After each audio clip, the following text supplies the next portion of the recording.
It's great to see this packed room here today for this wonderful event, a great celebration of our own Ted White and his latest book, Robert H. Jackson, A Life in Judgment. I want to thank Dean Risa-Goluboff for organizing this panel and to all the people around the law school who made this panel happen, from communications to law IT, to building services, to our events team. Many of them are here with us, so let's give them a round of applause, and to Risa as well. I also want to thank our panelists, Sarah Seo, Scott Poe, Ross Davies, for joining us today from near and far. You're going to hear introductions of them, proper introductions in a bit, but I wanted to welcome you personally. We're so glad to have you. And finally, Ted. Ted White is someone who needs no introduction here at the law school, where he's been a cherished colleague and teacher for more than 50 years. And he certainly doesn't need an introduction in any room that has this many legal historians in it. But it's my charge to introduce him, and it's my honor to do so as well. G.E. White is the David and Mary Harrison Distinguished Professor of Law here at Virginia. He earned his BA magna cum laude and Phi Beta Kappa at Amherst College, his MA and PhD in American Studies at Yale, and his JD at Harvard. After clerking with Supreme Court Justice Earl Warren, Ted arrived at the law school in the summer of 1972 as an assistant professor of law, and we've been lucky enough to call him our own ever since. Ted's scholarly interests are as broad as they are deep. His more than 20 books range from biographies of Supreme Court justices, to the histories of baseball and soccer in America, to law in American history, all of it. There seems very little in the American legal tradition that doesn't interest Ted and that he has not written on with his deep expertise. His countless articles explore important topics in everything from tort law to First Amendment to the Alger Hiss case. Ted has rightly won national recognition for his remarkable scholarship. He's a fellow of the American Academy of Arts and Sciences, a fellow of the Society of American Historians, and a member of the American Law Institute. He's been a Guggenheim Fellow and has won a variety of legal history writing prizes, including the Littleton Griswold Prize, the James Willard Hurst Prize, the Sutherland Prize, and the Cernsey Prize, just to name a few. His very first book, which was published while Ted was still in law school, was shortlisted for the Pulitzer Prize in History, which is not something most law students can say. Ted served for years on the editorial board of the Virginia Quarterly Review and as an advisor on legal manuscripts to Oxford University Press.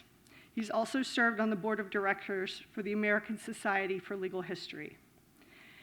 But in addition to his enormous scholarly contributions and service, Ted is also a beloved teacher, mentor, and colleague here at the law school. He's taught torts to generations of Virginia law students and mentored countless law students and developed countless new legal historians in the course of his career. Now, we're here today to celebrate Ted's latest book, Robert H. Jackson, A Life in Judgment, which was published in August by Oxford University Press. And looking around the room, I am betting that we have some new law students and some not yet law students who I hope are going to become law students one of these days, future law students. And you may not be familiar with Justice Jackson.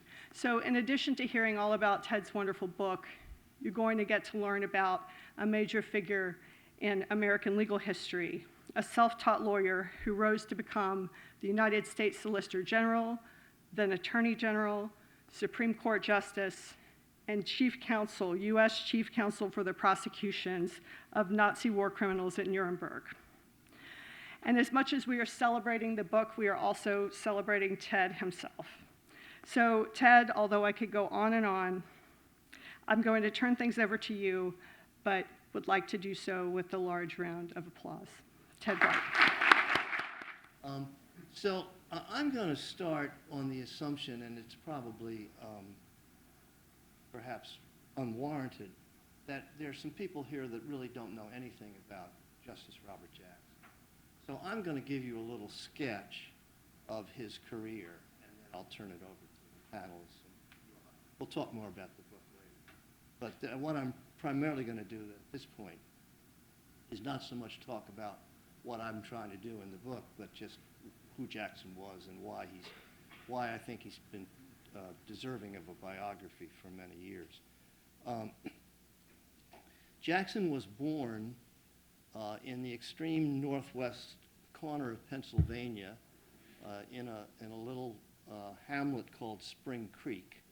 And his family were farmers, and they had been longtime residents of the area, but they've been exclusively farmers. His father, Jackson's father, branched out a little bit and began breeding and selling horses, and was a little detached from farming.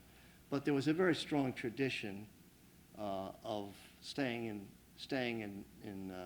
on the Jackson farms in the Spring Creek area.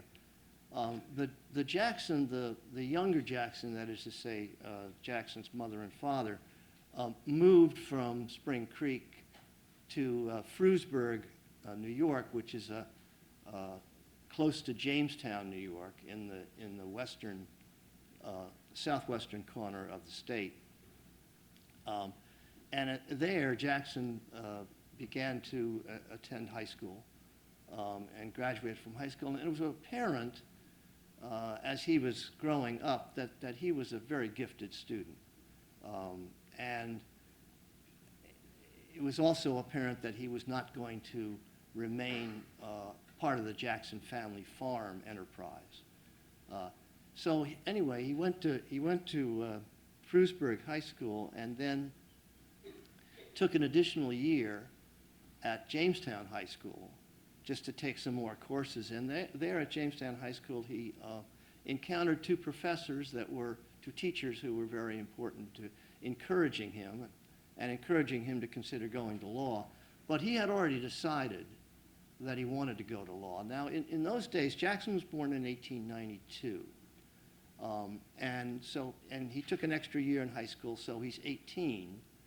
At that point, it was possible, indeed common, for people who wanted to go into the legal profession to what was called read for the law, apprentice themselves to law offices, and prepare to take a bar examination. That is, avoid law school altogether. Jackson went a step further. He avoided college altogether. He went basically from high school to being an apprentice in a Jamestown law firm, and and started preparing to take the bar. After a couple of years, he decided that he would enter into a one-year program at Albany Law School, which was designed to enable people who were apprentices and preparing for the bar to get a degree in a year. And so Jackson went to Albany Law School and got a degree. He actually couldn't have the degree conferred upon him for a while because he wasn't yet 21. So he's practicing law at the age of 20. And he does so until 1934.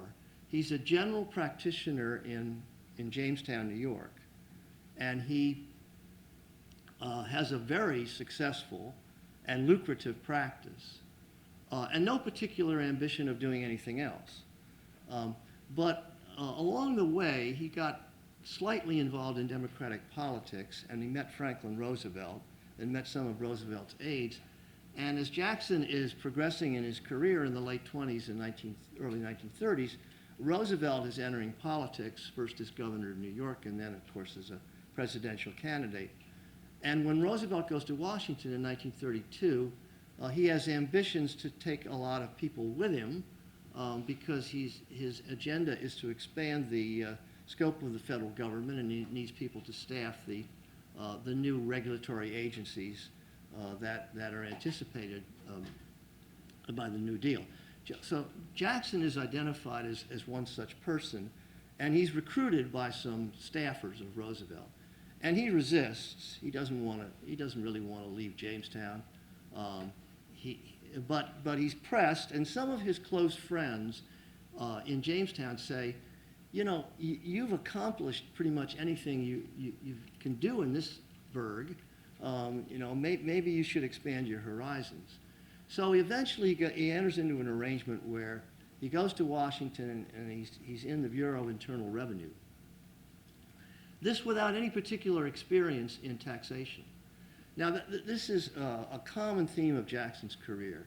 He will be introduced into something about which he knows very little. And he just loves working through things and learning things from the ground up. And he is so talented that he very quickly becomes conversant in whatever he's doing. So he moves from 1934 to 1941. He moves through a succession of positions in the Roosevelt administration, from the Treasury Department to the Justice Department, where eventually he becomes Solicitor General and then Attorney General. And then by the time he becomes Attorney General in 1940, he is already on the short list for candidates for the Supreme Court. Roosevelt will have a great many appointments over the course of his presidency because several justices retire. Jackson is also recruited to participate in the court placking plan that the Roosevelt administration unsuccessfully introduced in an effort to expand the personnel on the court on the theory that the existing court personnel was not sympathetic enough to the Roosevelt administration's policies and was too old. And so the plan is keyed around age. It doesn't succeed, but eventually, after some additional retirements, Jackson is tapped to join the court. Now, Chief Justice Hughes is the retirement that triggers the appointment of Jackson. And Roosevelt gives serious consideration to appointing Jackson as Chief Justice. Despite having no judicial experience, Jackson is a well-known figure in Washington circles at this point, and everybody considers him a very, very much of a heavyweight. I mean, there's absolutely no doubt about his analytical and decision-making skills and writing skills as a justice. So he's a strong candidate, but Roosevelt consults Hughes, and Hughes says, I don't think that's necessarily a good idea to put somebody on the court as Chief Justice without any prior experience. Hughes himself had been an Associate Justice, then gone off the court and back on as Chief Justice. And Hughes also makes the point that this is a wartime appointment and maybe a bipartisan appointment or one perceived as bipartisan would be more appropriate. And Harlan Stone who's been appointed by a Republican president, ends up being named. Stone has a conversation with Jackson at the time, and Stone says, I'm happy to do this, but I'm not going to do it indefinitely. I imagine I'll retire by the time I turn 70, and you'd be a logical successor. Well, that doesn't work out. Jackson goes on the court. He has a somewhat rocky early period. I'll talk about that later in the panel discussion, but he gets into severe problems with Justice Hugo Black. He doesn't kowtow to the block of justices that's there to sort of sweep into place a New Deal sympathetic agenda. Jackson is one of his cardinal principles is independence throughout his career, not just as a judge.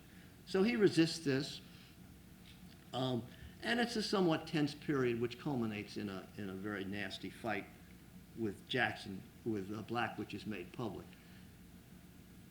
In 1945, Roosevelt dies, Stone dies, and the Second World War is drawing to a conclusion. And before Roosevelt's death, he and some advisors have conceived the plan of a post-war series of trials of Nazi war criminals after the Nazis surrendered.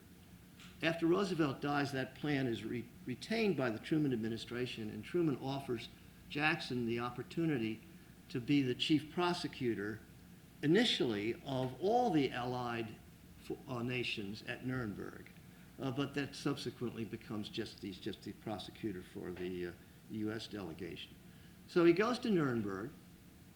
He's over there for 2 years. He takes leave from the court. Stone opposes his taking leave, but he eventually comes back. He doesn't have particularly good relations with justices when he comes back. He offers to resign. Truman doesn't accept his resignation. He goes back on the court and stays there for the remainder of his career.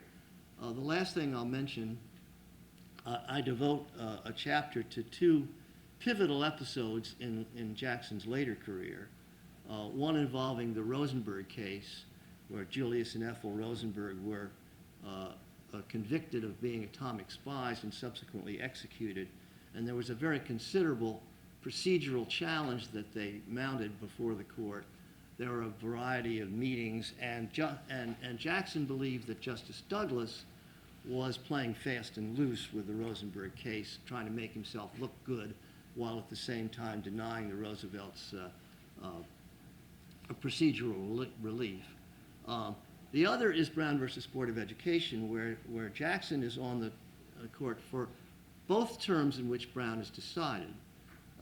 In the first term, the court is deadlocked, and Jackson is not leaning toward overruling Plessy versus Ferguson. Jackson is himself an opponent of segregation, but he just doesn't think there's a legal case for overruling Plessy. And he continues to take that position, and then Chief Justice Vinson, who's also been supportive of not overruling Plessy, dies, is replaced by Earl Warren, and now the composition of the court appears tilted toward a bare majority to overrule Plessy. And Warren works on the rest of the justices, and they have conferences. And meanwhile, Jackson writes opinions to himself, writes memoranda to himself, 6 in number, extending from the fall of 1953 to the spring of 1954. Finally, by the end of the last memorandum, he's convinced himself to join the majority, and then he has a massive heart attack. And he's in the hospital for 2 months. He returns to the court on the day that Brown comes down, participates, then goes back to the hospital, tries to recover over the summer, and in the first week before the October term starts, he has another heart attack and dies. So it really isn't a very long career. He dies at the age of 62. But it's a very significant one, and he's just a unique figure. He also has an incredibly rich collection of personal papers that I drew upon for the book. So it's been my privilege, really, to reacquaint myself and hopefully other people with this remarkable guy. Thank you, Ted. That was a wonderful description. No notes, nothing. Did you all see that? Okay. I am delighted and honored to moderate this wonderful event celebrating this important book and our own Ted White. And before I introduce the panelists, which is my main job, I wanted to say 2 things about Ted White. So the first is this book has all the hallmarks of a G.E. White book. He built it from the ground up. It is readable, enjoyable, chock full of interesting details, and at the same time, lawyerly, analytically precise, always aware of the big picture, the big trends, both in the world and in history and also in law. And most of what I know about Justice Jackson, Ted White taught me in this book, but I think that he would like this book. I think that it's his kind of book, and he would have liked it. The second thing I'll say is just on a personal note, Ted White was here when I arrived as a young legal historian, and he took me out to lunch right after I got here, and he said, "What kind of legal historian are you going to be?" And that question just blew my mind. And we have been in conversation about legal history ever since, and it has been an honor, and I have learned so much from you, Ted. Okay, So now it's my job to introduce our wonderful panelists who, as you will see, know a thing or two about the Supreme Court and about Justice Jackson. So this is in the order that we'll go. First, Professor Sarah Sayo is professor of law at NYU Law School. She teaches and writes on criminal law, criminal procedure, and legal history.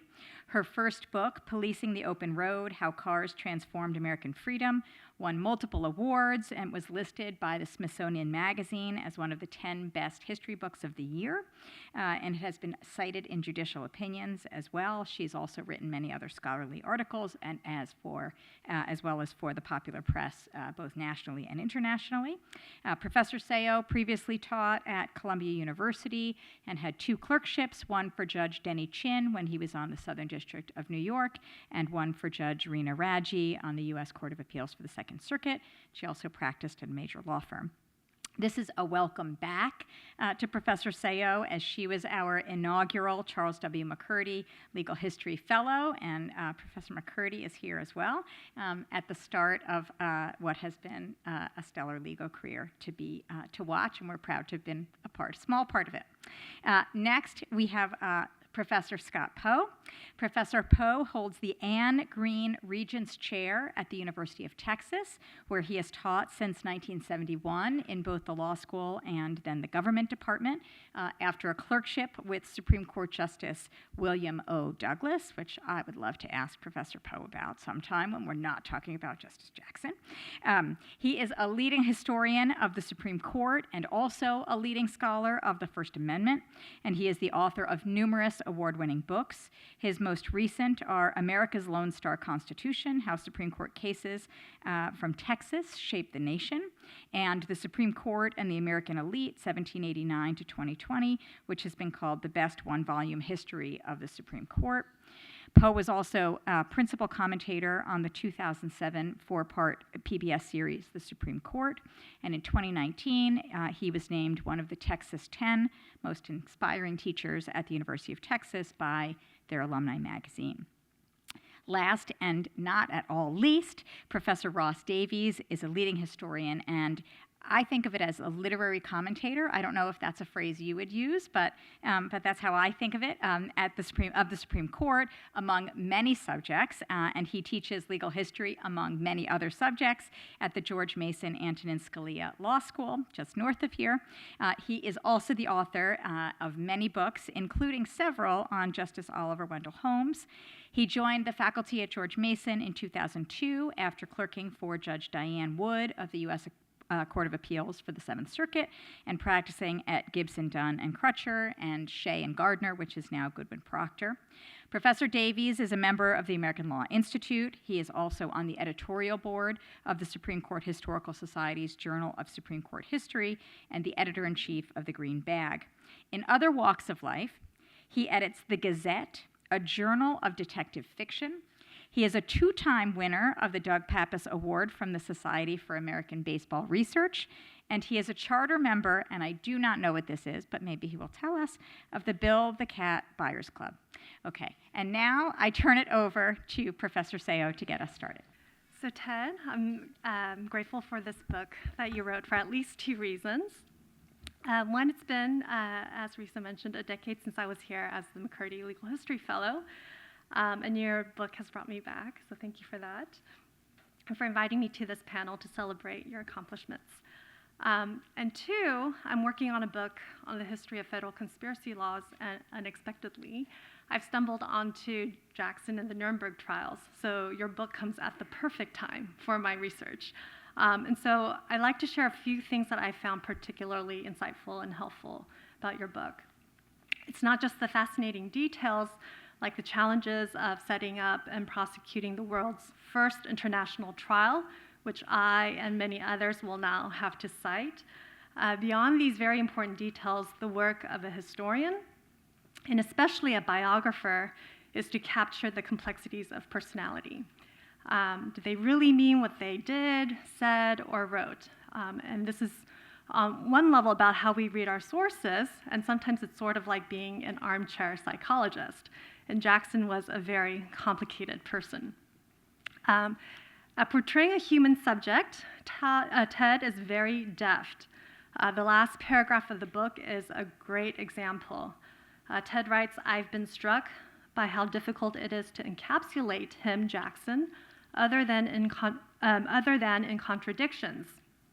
He was sometimes hot-headed and thick-skinned, but he sought out confrontation and relished advocacy and debate.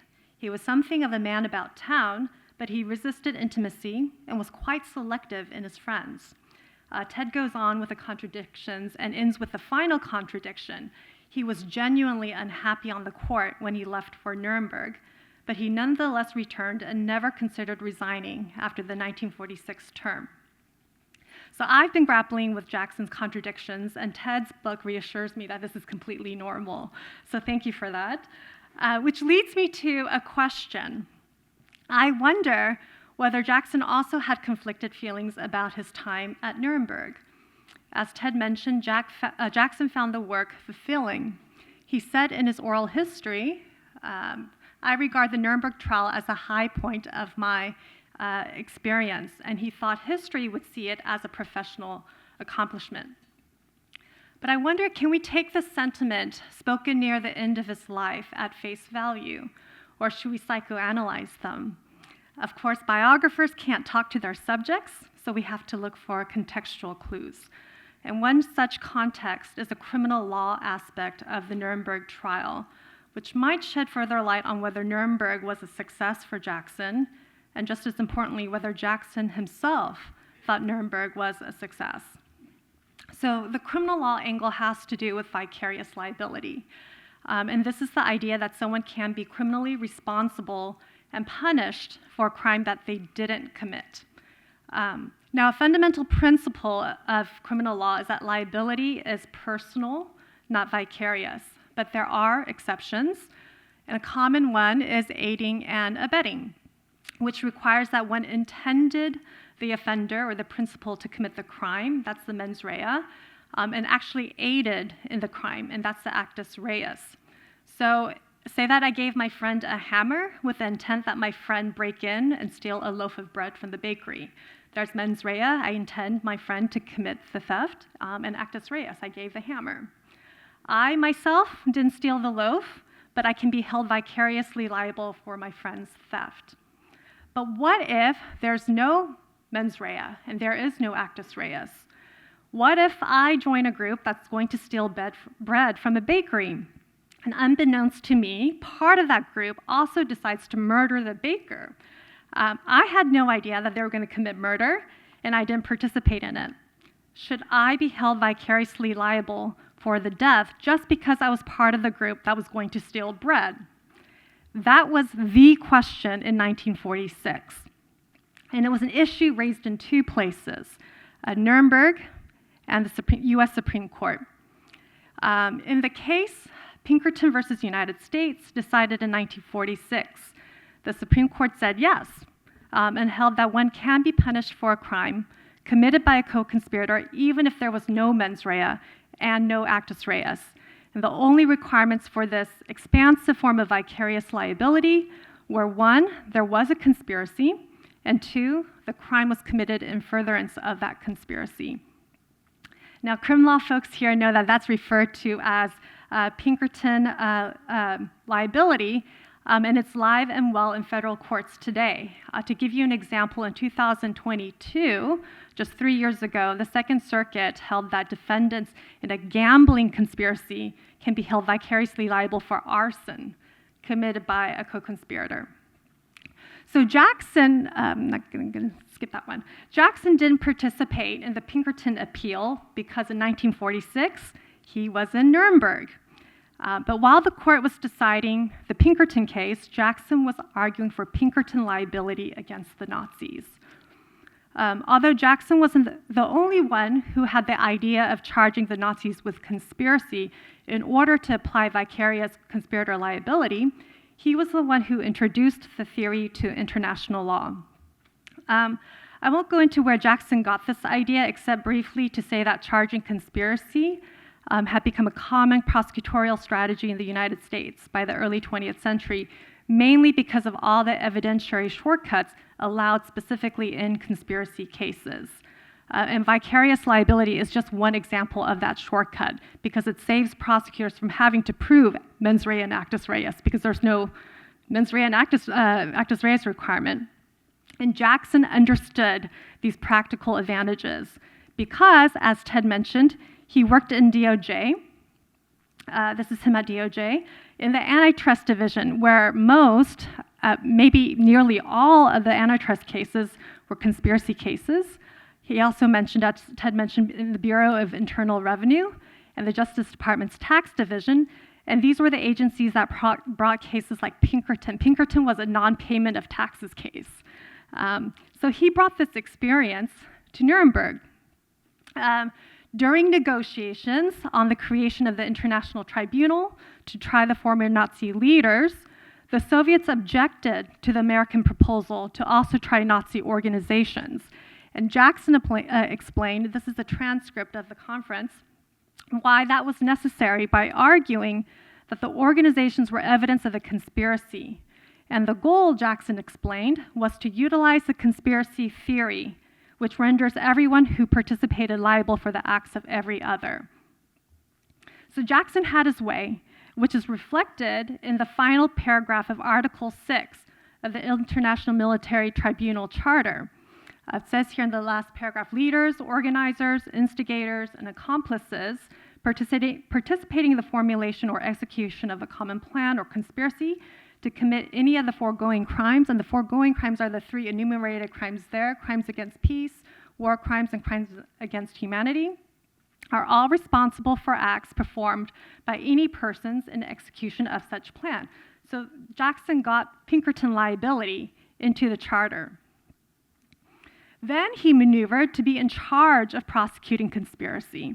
He saw the entire case against the Nazis as one big conspiracy, and he wanted to take control of the trial.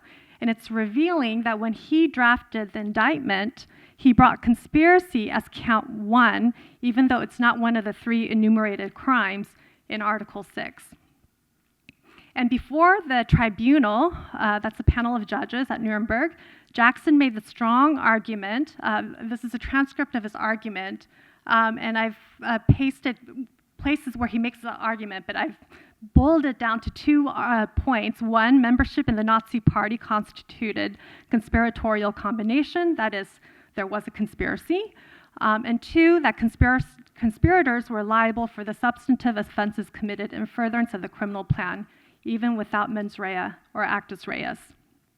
So, because of Jackson's argument, Nuremberg became the second venue in 1946 for considering the question of vicarious criminal responsibility. At Nuremberg, there was a lot of drama over Jackson's argument. And not surprisingly, the Nazis' defense lawyers declared that the idea of a gang of robbers should all be responsible for a murder committed by one of them was, quote, an outgrowth of American lawlessness. The French judge at Nuremberg was especially opposed to Pinkerton liability, declaring that it was contrary to an elementary sense of justice. This is a memo that he circulated to the panel of judges there. And he wanted to drop the conspiracy charges altogether after 11 months of trial. The alternate judge from England spelled out the implications of this critique, asking, do you want to acquit the Nazi regime? That's not exactly what happened, of course. What did happen was that Jackson's argument fell flat. The tribunal rejected his position that mere membership could be a basis for criminal responsibility. And I'm just going to scroll through my notes. Okay. In other words, they rejected Pinkerton liability. So this is the convictions. Look at count 1, which is conspiracy. Look at all the I's. 14 out of 22 defendants were found not guilty or innocent of conspiracy. And without the conspiracy theory, that meant that 3 of the defendants were completely acquitted. Of the 4 charges brought against the Nazis, the conspiracy charge was a complete bust. In the most important trial in history, with the most notorious and easiest defendants to prosecute, Jackson had completely failed. So how did Jackson process this defeat? We get a hint just a few years later in 1948 and 1949 when the Supreme Court heard argument in Krulwich versus United States. And that issue in Krulwich was a novel theory for a hearsay exception. The government wanted another evidentiary shortcut in conspiracy cases. And I won't go into it except to say that all the justices believed that the government went too far, and Justice Black wrote an opinion for the court rejecting the government's theory. Jackson wrote a memo to Black that he would join the opinion, but will want to add a few words which might not be appropriate for the court. So he wrote in his concurrence, Jackson excoriated conspiracy prosecutions, criticizing the elastic, sprawling, and pervasive offense of conspiracy, which constitutes a serious threat to the fairness in our administration of justice. He wrote that conspiracy prosecutions were a practice peculiar to Anglo-American law that did not commend itself to jurists of civil law countries, citing the Nuremberg Tribunal's comparative law work.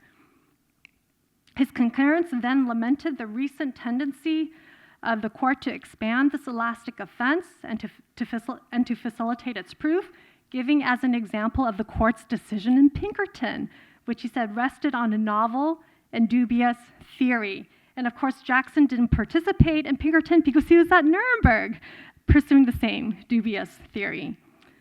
So how should we interpret Jackson's concurrence in Krulwich? Was it sincere, or was it an attempt to rewrite his role in history, one that aligned with the international community's views that saw conspiracy doctrines like Pinkerton liability to be lawless and unjust? Does the concurrence support Biddle's views or Frankfurter's views of Jackson?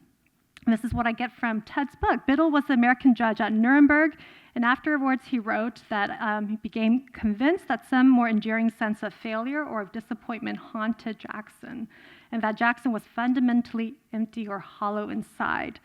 As Ted reveals in his book, Frankfurter read this passage of Biddle's book or memoir and promptly wrote to Biddle's wife that Biddle was completely wrong about Jackson. So the question I have for Ted is, how should we interpret Jackson's concurrence in Krulwich? And what does it say about how Jackson processed his Nuremberg experience? What should we make of what he said, that Nuremberg was the high point of his professional career? I don't think we'll ever know, but I think this goes to show that Ted is right, that Jackson was a fascinating figure in American history. And perhaps by definition, fascinating people are inscrutable, complicated, and in the end, unknowable. I've been telling my students that there were two Supreme Court justices who were important and lacked a first-rate biography. With Ted's publication, it is down to one. Jackson finally has a biographer that's worthy of the subject. And one of the things that's interesting about the book is it's half of the book doesn't deal with the Supreme Court at all. And just imagine the justices that we've had recently and trying to write half a book on their lives outside the Supreme Court. It'd be a 20-page book. You just couldn't do it. Jackson had a life and a career. As Ted said, when he came to the court with the promise and likelihood of being a future Chief Justice, that did not sit well with his colleagues. And Jackson himself has a prickly personality. As Ted writes, he's one of the least likely to force consensus on the court.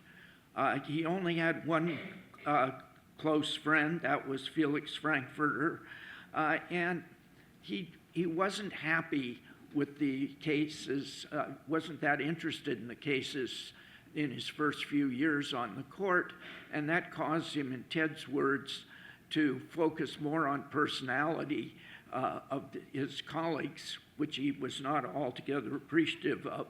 And that explains why when Truman offers him the chance to go to Nuremberg, he accepts. He's happy, I think, to get away from people, especially Hugo Black and William O. Douglas. When he's coming home from Nuremberg, he writes the following. If the trend toward making the court a purely political instrument is not stopped by some drastic thing, we are in for a pretty fundamental change, and not unlike that which came over Germany in the early days of the Nazi regime. That's so over the top, it's unbelievable. He's so concerned about the Roosevelt justices on the court pushing us in a Nazi frame. The court wasn't that bad, even if he didn't like his colleagues. But one of the things that has happened with Nuremberg is he comes back to America looking for totalitarianism. And he's worried about the potential for totalitarianism in the United States because the United States is different from what he thought it should be. He thought the best of America was a homogeneous country with small, self-sufficient family farm operations, breeding self-reliant individuals. In other words, he's talking about the turn of the 20th century with rural white Protestants. And that does not describe mid-century America to him. And that sets up a concern that will run through several cases. One of them involving fascists, or supposed fascists, another involving communists. The first of the cases was Terminello versus City of Chicago in 1949. And Terminello is a suspended Catholic priest who is a right-wing speaker. And he's going to give a speech in Chicago in an auditorium. And people are in the auditorium normally favorable to Terminello. And there's a crowd of several hundred, maybe as many as 1,000 eventually outside the auditorium, and they are not in favor of Terminello. They are calling him a fascist and want to block it. It takes a wedge of cops to get Terminello into the auditorium to speak. He's not the first speaker. There's a couple of warm-up acts. But when he finally comes around to speaking, he calls the people outside snakes, slimy scum, bedbugs. Nice to have our animal references handy. And he also calls them communists, which is more to the point. Terminello doesn't like the New Deal. He doesn't like Jews. And those outside are trying to break in. They're throwing bricks through windows. I think 28 windows are broken in the auditorium. And it's Terminello. There's 17 of the outsiders are arrested, but so is Terminello. He's charged with disturbing the peace, and the judge in the trial interprets that as stirring an audience to anger, fomenting unrest. And Justice Douglas's majority opinion in Terminello says that's exactly what the First Amendment is about. It serves its high purpose when it stirs people to anger and creates unrest. Well, Jackson dissents, and he is seeing this case as, again, through the lens of Nazi Germany. We've got people on the street fomenting things. We're pitting Americans against Americans, just as the Nazis were against the communists in 1933 and 34 Germany. And this is just not right. And this is an unusual opinion. It's the only one that I am aware of that quotes Mein Kampf in the United States reports. And Jackson's quote of Mein Kampf is about Hitler talking about the importance of getting control of the streets. And that's what Jackson is seeing happening in America. And I'd like to ask Jackson, who is our American Hitler? Harry Truman? Is it Father Terminello? I don't think so. I don't think a lot of people have heard of him.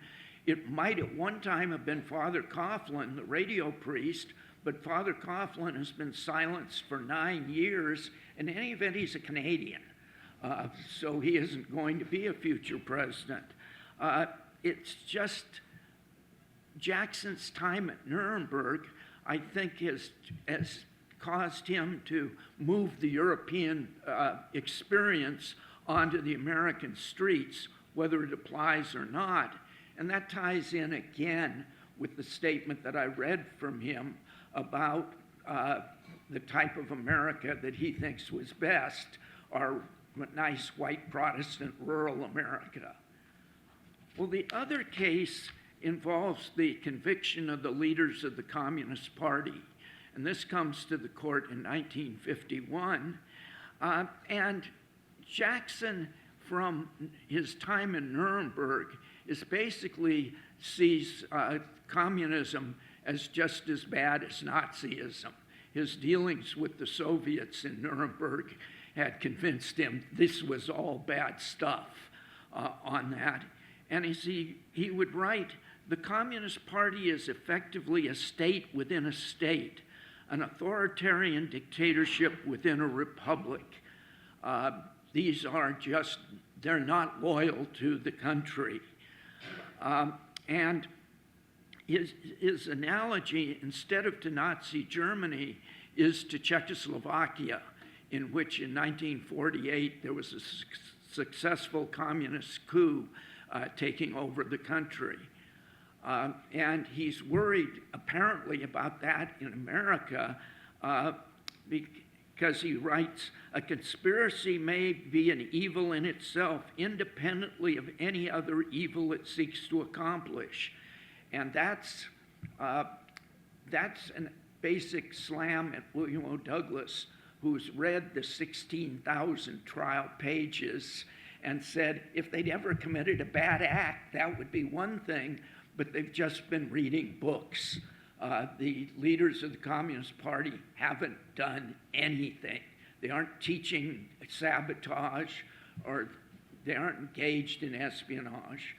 But Jackson, that is not a problem for him. But the Czechoslovakian example doesn't work either.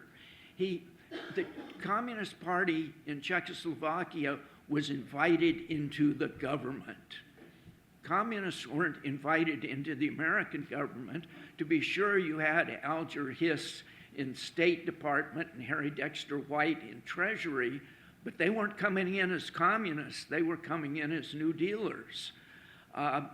And in any event, Truman's loyalty security program was purging not only communists, but fellow travelers from the federal government. And if Jackson wanted to point to labor, well, the Taft-Hartley Act had made it a crime to be a communist and a union official. And the CIO unions were shedding their communists in there. We weren't Czechoslovakia. Jackson was just flat out wrong. He's seeing us as Nazi Germany at one time, or pre-Nazi Germany getting there, and now he's seeing us as pre-Czechoslovakia. That's not right. And to pick up on what Ted said about Brown versus Board of Education, where Jackson thinks segregation is wrong, but he's having some trouble legally finding it unconstitutional, but he has some things to say about it.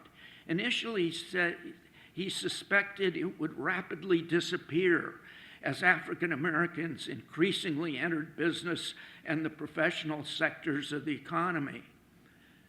When that was before the first argument in Brown. After the second argument in Brown, he was still questioning the legal basis, thinking the court was working on policy, and he wrote, "We may be paying a large price for some acceleration of a movement that is already swiftly progressing." And some weeks later, he writes, "Economic and social forces seem to mark discrimination for extinction even faster than legal measures. A practice seems on the way out."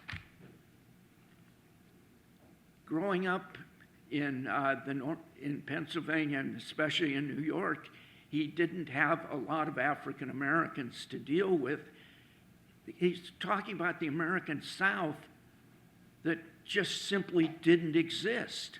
And he's, I think, so offended by Hugo Black that he won't listen to Black, the Alabaman on the court, who's saying they aren't going to comply. But Jackson is just myopic on that. And it's strange. He comes back from Nuremberg, and I just don't think he understands America at all. And I think that goes to say we're all incredibly fortunate that he did not become Chief Justice, that we get Earl Warren after the failed Fred Vinson, because it is hard to imagine Jackson steering the court as successfully as Warren did in Brown, which is, after all, I think the most important case, along with Marbury versus Madison, that the court has ever decided. I was going to march up to the podium with this, slightly theatrically, and say that this happens every time I read a Ted White book.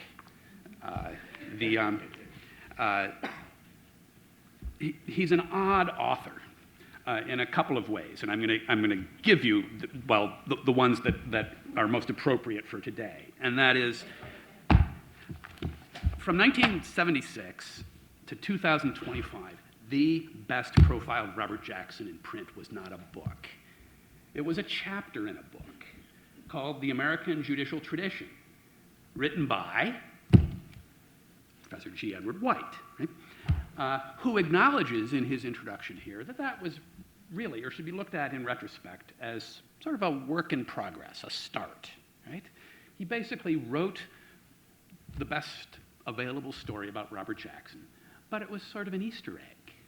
And this book contains a bunch, revelations of a bunch of those Easter eggs, some of which he didn't find until, the COVID pandemic sort of, made some of these available. And so, in a sense, the American judicial tradition was a work in progress. It was some of what Ted White had to say about Robert Jackson. This, too, by Ted White standards, is a work in progress, because everything he has ever written is a work in progress. He has more to say, okay?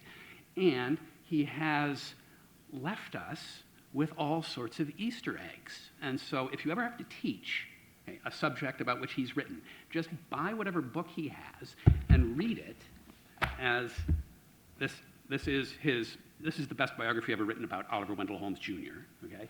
And these are the tags for the Easter eggs that I'm going to suggest to my students when I teach a seminar on the early Holmes next year, because he's given us, again, the best profile of Holmes, a complete story. He has put Holmes on the couch and on the bench and at the desk, and he's given us a complete picture. But he's also left us so much more to chase down, so much more that he's inviting us to think about with this by the way he researches and writes his books. These things are data-rich beyond anything that could be put between one set of covers. And so you get, I think it's consistent sort of with what Sarah was saying, you get a complete portrait, right, of Robert Jackson, and you get enough paint and pigment to produce a whole gallery of them. And if he is ever moved to write another book about Jackson, we'll get some of it directly from him. But if not, we should be inspired to do some of this stuff.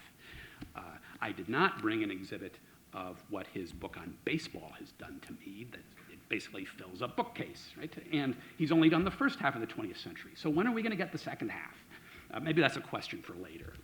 But the Jackson book contains, and these are three of the Easter eggs that have been flagged here. And what I'd like to do is give you an example of a G. Edward White Easter egg. He has told us a story, among other things, about Robert Jackson, the parent. And I feel, as a parent, like he has done a very good job in fairly few pages of telling us a bit about, enough about Jackson to have a feeling for what he was like as a dad. I feel like I know him a little bit as a dad, enough maybe to make some judgment about his life as a dad. And that's going to be important when we get to the end of this little Easter egg hunt. And here's the Easter egg hunt. Here's the data richness Easter egg hunt.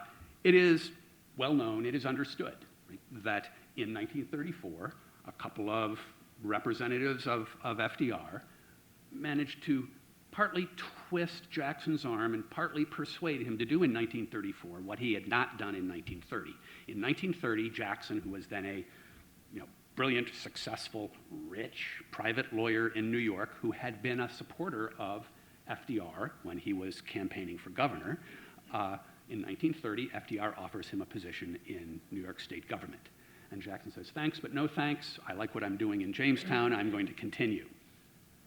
Then 2 years later, FDR is elected president.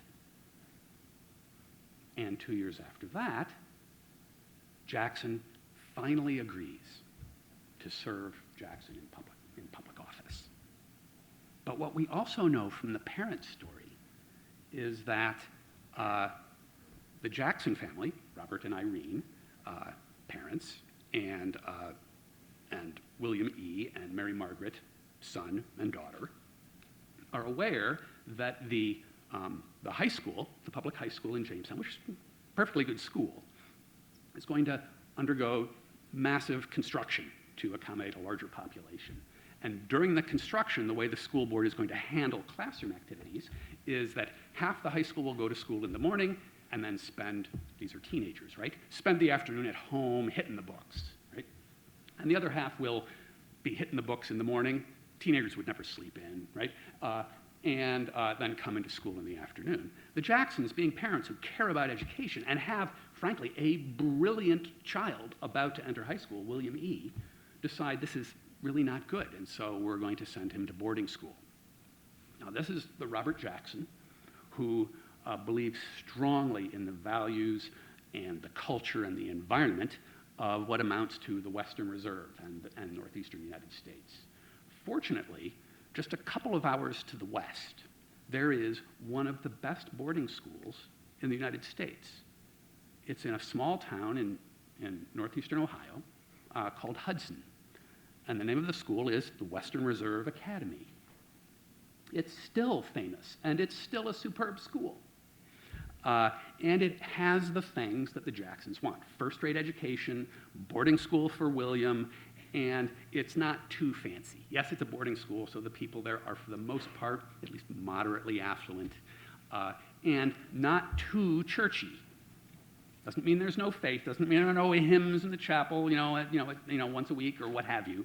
But it is not strictly religiously doctrinal, and it's not flashy and social. Seems like a natural place to send William.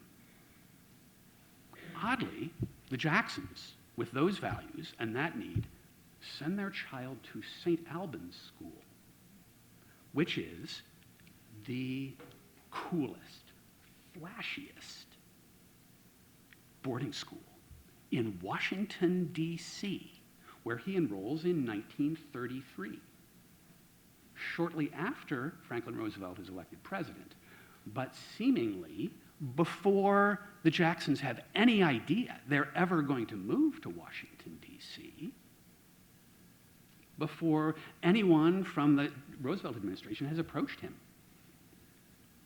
Oddly also, there is, in the D.C. area, another Episcopal, which is what St. Albans School is, another Episcopal boarding school in Alexandria, a small town outside of Washington, D.C. So if you wanted to go to boarding school in Washington, D.C. and have a more Jacksonian environment, you would go to the Episcopal school. But no, William is to go to St. Albans, which, by the way, is, sort of fits the religious aspect. It has religious content, but it's not overpowering, was in fact established with a small fortune donated by a leading Washington socialite, the niece and first lady of President James Buchanan. And the classmates William would encounter at this school included people with, well, names like Laughlin as in Jones and Laughlin Steel, and Corning, as in Corning Glass, and reports in the Washington newspapers at the time make it clear that celebrity weddings and debutante balls and fundraising events are occurring at St. Albans. Now, why would the Jackson choose in 1933 to send their boy to Sodom, right? Big city Washington.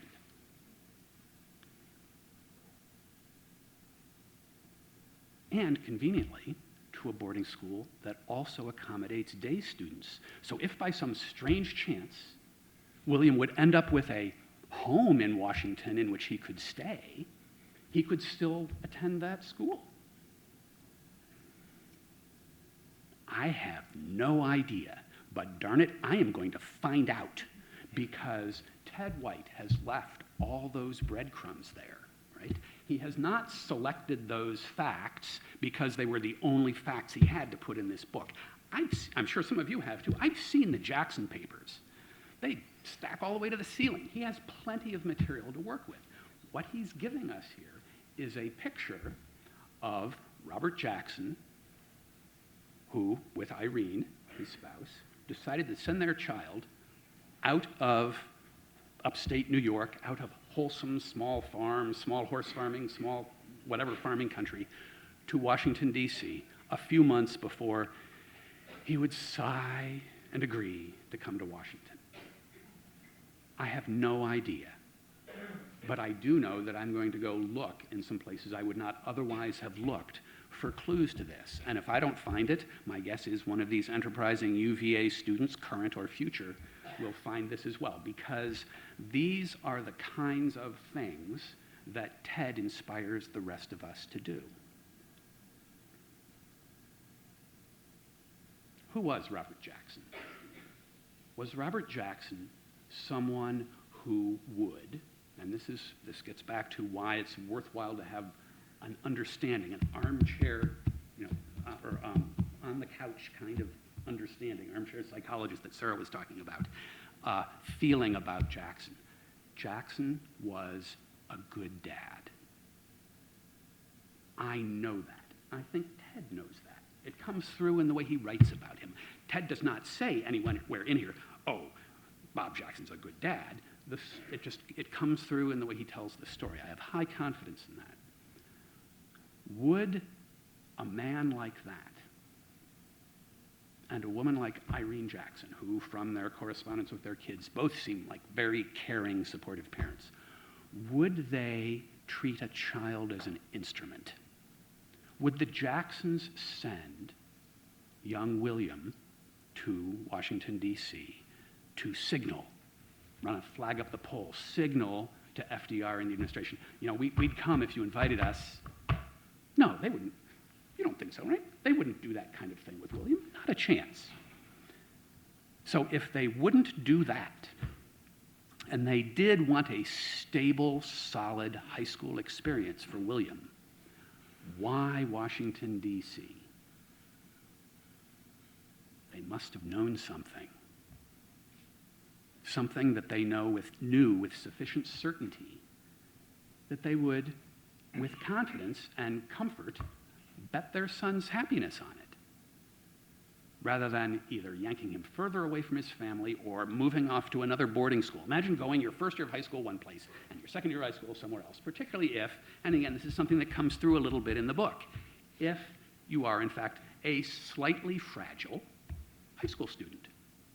They're trying to give him a good home for the next 4 years. How could they be so sure that Washington was the place? Somewhere there is evidence that Robert Jackson and Irene Jackson knew in 1933 that they were going to Washington. I think Ted has left us some breadcrumbs for that, and I'm going to find them. And that kind of challenge is on every page of Ted White's books. No, I'm out of time. We'll do more later. Thank you very much, Ted. Now, as to Sarah and conspiracy, I really hadn't, I confess to not really having thought about the relationship between Jackson's theory of indicting the Nazis and then the subsequent case and his sort of account, which Sarah indicates might have been a way to kind of legitimate, by bringing in international law, legitimate a position that hadn't succeeded domestically. Did he do that on purpose or not? I found going through the papers, there are two very long and dense autobiographical accounts of his life in the papers. One is written in 1944 and didn't progress any further than that. The other was oral history conversations he had in 1952 and 1953. And both accounts are, I would describe them as surfacely candid. He doesn't describe himself, I mean, it's not a typical memoir in which somehow the author is always coming out best in the accounts of his or her life. Jackson talks about his failings as well as his successes. But there is an element of advocacy that runs through these accounts. And so, you know, if I were pressed to answer that question that Sarah put, I would say I wouldn't think it past Jackson to have, I won't say engaged in that dodge, but to have sort of attempted to buttress his image slightly. I mean, when we talk about his being complicated, he likes advocacy. He says repeatedly that that's what he likes best. He talks about how difficult it was to make the transition from advocate to judge. But he's thin-skinned. He remembers slights and he settles scores. Scott was saying that he's very glad that it turned out to be Earl Warren and not Robert Jackson. I do think he would have been quite an unsuccessful Chief Justice.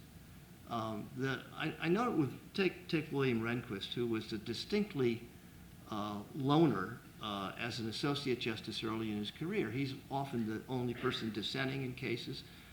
He's never particularly interested in joining a lot of the opinions of his colleagues. He gets to be chief, and his posture changes. I won't, it doesn't become more moderate ideologically, but he becomes more of an institutionally oriented personality. I just don't think Jackson was capable of doing that. And I think he would have been somewhat of a polarizing figure as a chief. Now, as to Scott and Jackson's getting America wrong in so many ways after Nuremberg, I would be inclined to be a little more supportive of Jackson. I think he did come out of Nuremberg. Remember, he'd written one of the great free speech opinions, Barnett, where he converts a free exercise argument involving Jehovah's Witness children to a larger point about the government really shouldn't be coercing people about how they think. It's a major contribution. Then he goes to Nuremberg, though, and I think his view about free speech changes. He encounters the Nazis. He encounters all the horrific things they did. He encounters judges. He encounters the Russian judges who are so totalitarian and so unwilling to deviate from the party line. So I think he just kind of, with that experience, he worries more about what the unlimited exercise of free speech can do. And I think that's appropriate. I actually think he's right in Terminiello. I think that the majority opinion in Terminiello just suppresses what was actually going on there. Now, with respect to African Americans and Brown v. Board and Jackson's theory of how integrated they had become in the business and professions, which of course isn't so. I mean, Scott is right in that respect. But what I would say is that Jackson is searching for a reason to join the court's opinion in Brown. He's having a lot of trouble with the legal arguments. At one point, when Warren comes to see him in the hospital at the very end of the process with Brown versus Board, Jackson brings his law clerk with him and shows Warren the draft of his now concurrence, and says to Warren, you know, is there anything that will help you in that? You know, I don't think I'm going to issue it, but is there anything that can help you? I mean, and he has said to his law clerk, you know, there ought to be a little more law in Brown versus Board. Maybe he'll pick some of that up. Warren does pick something up. He picks up the point about how African Americans have become integrated into the business and professions. You know, I think it's in some ways a strategic move on Jackson's part. He wants to join Brown. His heart is with a desegregation, but he always works things out for himself. And when he gets to a point where he feels he can't, in justice, take a position, he won't take it. So I'm a little more sympathetic than Scott is about that. Now as to Ross, you know, I have no idea whatsoever about whether the Jacksons were behaving strategically in encouraging William to go to St. Albans. Jackson's rationale in the papers is that St. Albans was the kind of church school he wanted. A church school that sort of had good values but didn't overmuch emphasize doctrine. You know, it was an unusual choice, but, you know, Ross, if Jackson was angling or was considering moving to Washington in the Roosevelt administration, he certainly went about it in a somewhat offhand way, resisting efforts to hire him, only agreeing if he could retain his practice part-time in Jamestown. So I don't know. I wish you the best. I hope you find it. Ross is tremendously good at digging out stuff, and I have confidence in him, but I don't have anything to say. Just one final word.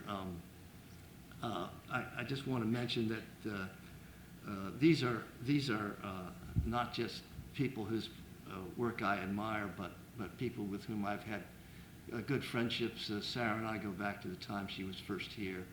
I followed her career, and she's done exactly what I anticipated she would do.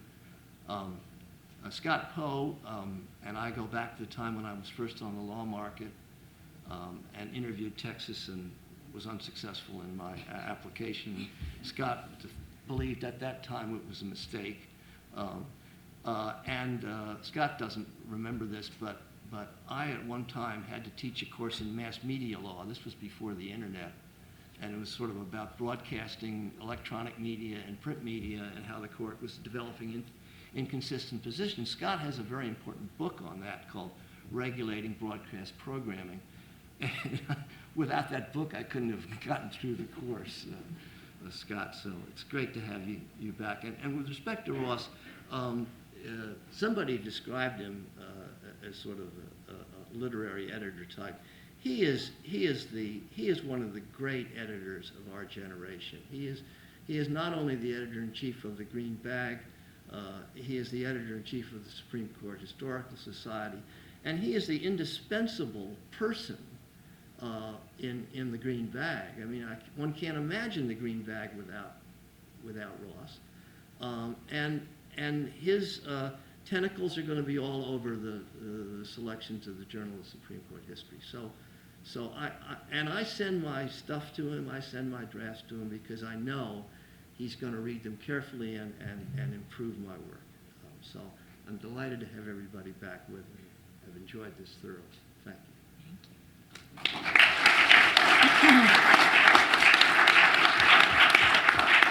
you. We have time for some questions from the audience before our reception, and I encourage especially students among us to raise your hands. But I will take whoever raised their hands. But I encourage the students. Professor Hall. Ted, was there any question about Jackson when you decided to write this book that you thought had been unanswered or poorly answered that caused you to decide to do it? Yeah, the state of Jackson historiography when I decided to write on him was that there had been one biography by a man named Eugene Gerhardt, semi-authorized. Gerhardt began working on it. Gerhardt was a lawyer in Binghamton, New York, and a great admirer of Jackson. And he approached Jackson while Jackson was on the court, said he wanted to do a biography of him. And in very characteristic fashion, Jackson said, "Well, here's a whole lot of papers," and so Gerhardt drew on the papers, and it's a very detailed account, but it's completely lacking in analytical judgment. It's just sort of it's very I guess the right word is hagiographic. It's just very favorable to every time Gerhardt tells an account of Jackson's life, he gives the kind of Jackson spin on. And now, I'm not sure what happened to Jackson scholarship after, in the interval, the couple of decades after the Gerhardt biography appeared. But it was a while until the Jackson family donated a large collection of papers to the Library of Congress. So there wasn't, the papers were out of circulation for a while, and that always tends to deter biographers. But then, I don't know. I mean, when I started writing on him in the mid-'70s, I thought, this is a very singular person. This is a very important guy. And I'm surprised there hasn't been more work on him. And then I got sort of distracted to other things. and then I just decided to turn back to him. Somebody asked me in some earlier session, did I like him? And how did I feel about some of the other people that I'd written about, some of the other justices? And I said, I put Earl Warren aside. He was my boss. I have mixed feelings about him, but those are sort of often related to my clerkship. I admired him a lot as a person. I didn't attempt to do a private life book on Warren. Holmes I just found a fascinating figure, but also quite flawed as a person. And I wasn't sure, I mean, I would have enjoyed his company a great deal. But I don't think I would have ended up being an acolyte the way Frankfurter, say, or others were. Jackson, I think I would have quite liked. I think I would have enjoyed being in his company. He had a very good sense of humor. He was incredibly quick, saw through legal arguments. He's a gifted writer. He was interested in athletics. I have a picture in the book of his pitching in a softball game. He was a horseback rider. We would have had a lot to talk about. Now, he was not easy to get to know, and who knows what kind of relationship we would have had, but I would have worked at it. So. Other questions? Yeah. If you could have asked him, Jackson, one question, what would that question be? It would be a question I really couldn't have asked. The question I would like to know about was, how was it that you, who by all accounts had a quite happy marriage, how did you end up having so intimate a relationship with your secretary? Instead of, why did you send your son to St. Albans? Yeah, exactly. I was going to say, we know Ross's question. Does anyone else have a question they would want to ask? Would you want to ask about Nuremberg? I would. The draft I have of the Nuremberg chapter is very judgmental. And after reading Ted's book, I think I'm going to soften the language, and I'm just genuinely curious what went through how he processed the aftermath of Nuremberg, because he clearly wanted history to know about Nuremberg and what Nuremberg accomplished. But it was very embarrassing because there were 4 counts that were divided among the Allied countries. The United States had count 1, the conspiracy charge. He just completely flopped, yeah. And then of course, there was his cross-examination of Goering, which Right. was reported on quite negatively. But, you know, I think Ross in an earlier conversation was saying that one of the things that Jackson really liked to do was he liked to do things from the ground up. He liked to start new offices. He liked to learn new things. He was very happy doing that. And he liked Nuremberg in that respect. But Nuremberg was a big pain for him. He was the architect of the process. He was the person principally organized in the form of the trial. And the Russians gave him a terrible time, and the French gave him a terrible time, and the Brits were sort of on the fence. But at the same time, you know, he had a feeling that I'm making things happen. You know, this is very important. And I'm making things happen. So when he says this was the fullest experience of my life, I agree with that. I agree with that. Other question? Sounds like being a dean. If I could ask him ask him one question, and this is prompted, like everything else, right, by something, you know, stuff Ted wrote, is what job would you have accepted in place of returning to the court? And this is prompted in part, Ted, by the famous quote of, you know, Brandeis, he should have been at SG for life. But what might have moved him? Boy, you know, that's a really good question. He was quite unhappy when he left. Then he had a public fight with Black while he was at Nuremberg. Then he comes back to the court. So why does he come back to the court at all?